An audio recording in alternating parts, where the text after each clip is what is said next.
நாம தேவனுடைய எந்த ப்ராடக்ட்டையும் தயவு செய்து விற்க கூடாது.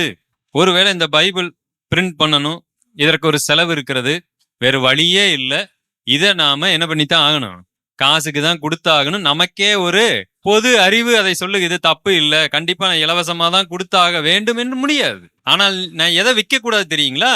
அப்படி இந்த பக்கம் ஒரு எண்ணெயை மந்திரிச்சு வச்சுட்டு, இது மந்திரிச்ச எண்ணெய், இவனது மந்திரிச்சு இருக்கிறீங்களா? ஆமா, இயேசுவின் நாமத்துல மந்திரிச்சு வச்சிருக்கிறேன், இதுக்கு ஒரு பாட்டிலுக்கு 200 ரூபான்னு சொல்லி என்ன பண்ணக்கூடாது, விற்க கூடாது. தேவனுடைய பல காரியங்களை இன்னைக்கு நாம கூறு போட்டு விற்று கொண்டிருக்கிறோம்.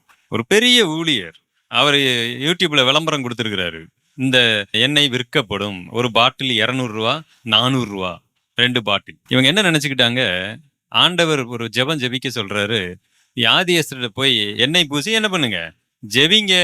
இவங்க என்ன நம்பிட்டாங்கன்னா, இந்த எண்ணெயில ஏதோ ஒரு அற்புதத்தை வச்சு நாம என்ன பண்ணிடுவோம், வித்துருவோம். அங்க போய் அப்படி யார் வேணாலும் எண்ணெயை பூசிட்டா அது குணமாகி விடும். ஆண்டவர் அந்த வசனத்துல அப்படி சொல்லல. ஒருவன் வியாதிப்பட்டவனா இருந்தால் மூப்பர்களை என்ன செய்ய கடவன், வரவழைக்க கடவன். அங்க போய் அவங்க ஜெபிக்க கடவர்கள்.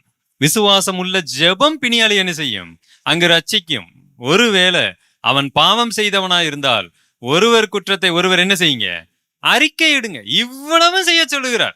மந்திரம் மாதிரி போய்கிட்டு எண்ணெயை கொண்டு போய் அப்படியே அங்க ஊத்தி அப்படியே வந்துருங்க, அந்த எண்ணெயில பெருசா ஏதோ ஒண்ணு வச்சுட்டேன் நானு அப்படின்னு சொல்லல. மக்கள் போய் சந்தித்து அவங்களோட. ஆனா இன்னைக்கு நம்ம எப்படி புரிஞ்சுக்கிட்டோம், சில மார்க்கத்துல விற்கிறார்கள், என்னென்னமோ பொருளை போட்டு விற்கிறாங்க, ஏதோ கயிறுங்கிறாங்க, கல்லு வச்ச மோதிரம் விற்கிறாங்க, டிவியில நிறைய இடங்கள்ல விளம்பரம் போய்கொண்டே இருக்கிறது. இந்த விளக்குல தீய பொருத்தி வச்சீங்கன்னா போதும், அவ்வளவுதான், அந்த வீட்டுல இருக்கிற எல்லா நெகட்டிவ் சக்திகளும் காணாமல் போய்விடும், எல்லாம் மாறிவிடும். அத விலையை கேட்டீங்கன்னா அந்த விளக்கு 5000 ரூபான்னு இருக்கும். அப்ப நாம அப்படி செய்யறது இல்லையா? அதைத்தான் நாம வேற வழியில செஞ்சுட்டு இருக்கிறோம். அவங்க விளக்க வித்தாங்கன்னா நாம எண்ணெயை வித்துக்கிட்டு இருக்கிறோம்.